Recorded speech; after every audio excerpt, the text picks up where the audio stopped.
Sa punto po ito, makakausap natin si Director Deo Manalo, OIC for Operations ng MRT.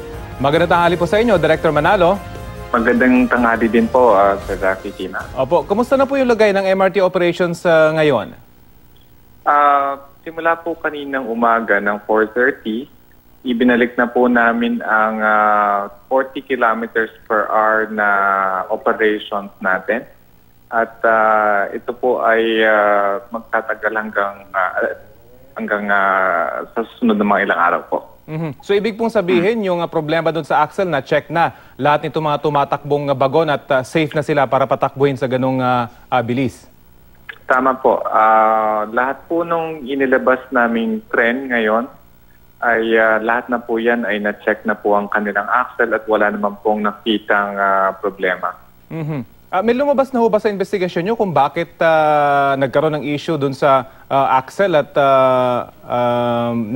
nabali? Medyo seryosong usapin ito. Tama po.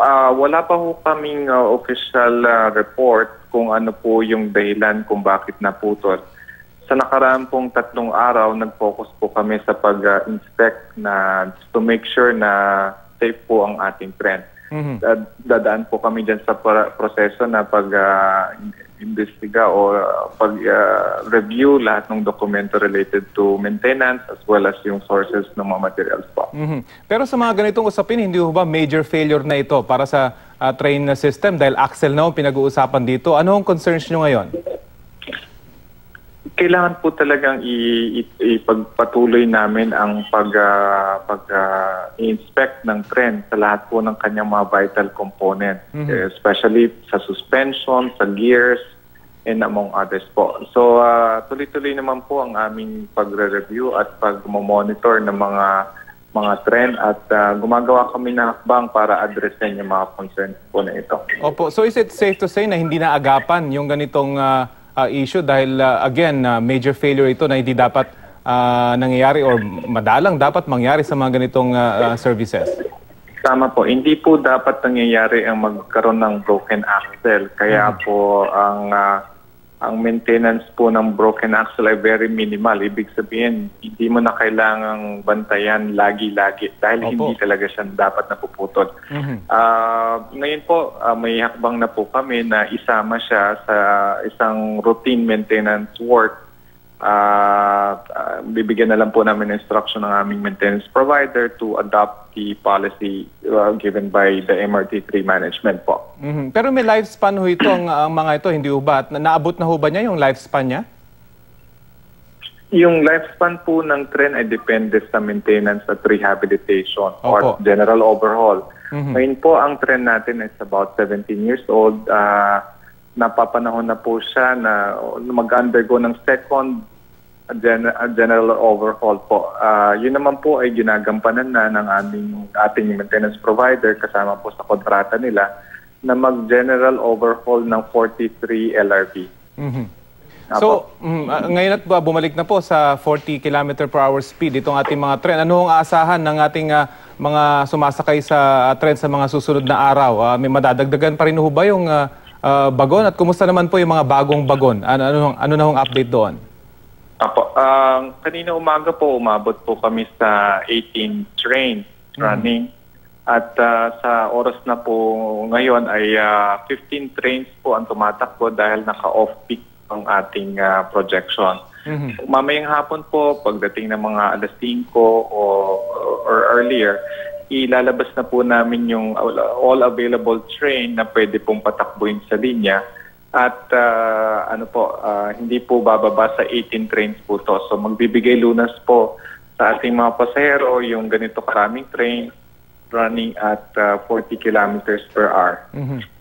Para po sa mga nag-aalangang sumakay pa rin dito, again, hindi na ho mauulit yung babagalan na ulit sa 20 kilometers per hour dahil nabanggit nyo nga, na-check nyo na lahat ng mga tren o may posibilidad pa rin kapag nakakita kayo ng problema?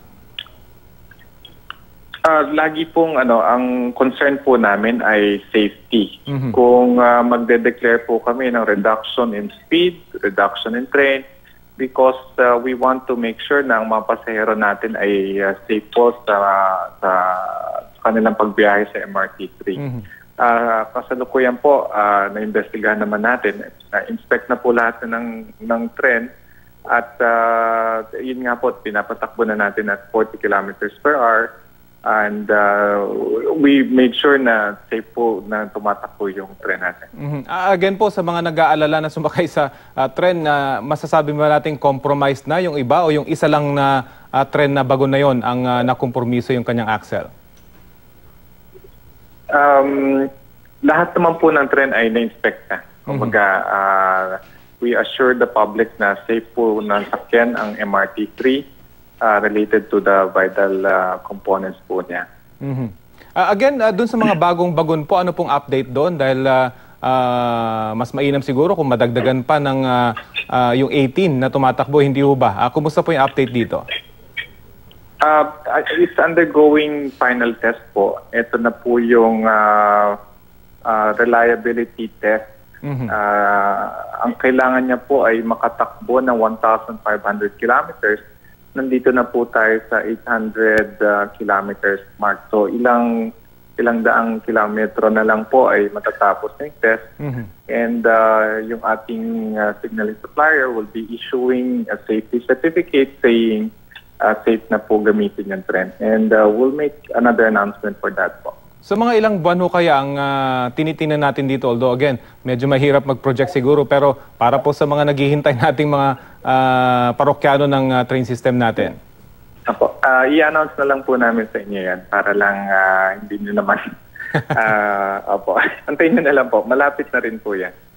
Okay. So yung puna po kasi sa MRT at government officials, hindi daw kasi sila sumasakay dun sa mga train system kaya hindi nila nararanasan yung mga aktual na dinaranas ng mga pasahero. Kayo po ba ngayon ay sumasakay kayo sa mga tren para makita rin talaga kung ano yung problema on the ground at hindi na lang nagre-rely sa mga reports? Lagi po akong, yung buong management po ng MRT3 ay laging sumasakay sa MRT3 po at sa ibang linya sa Maynila. At marami rin po ang empleyado ng DOTR na sumasakay. At sa iba pong ahensya ng gobyerno, marami pong sumasakay.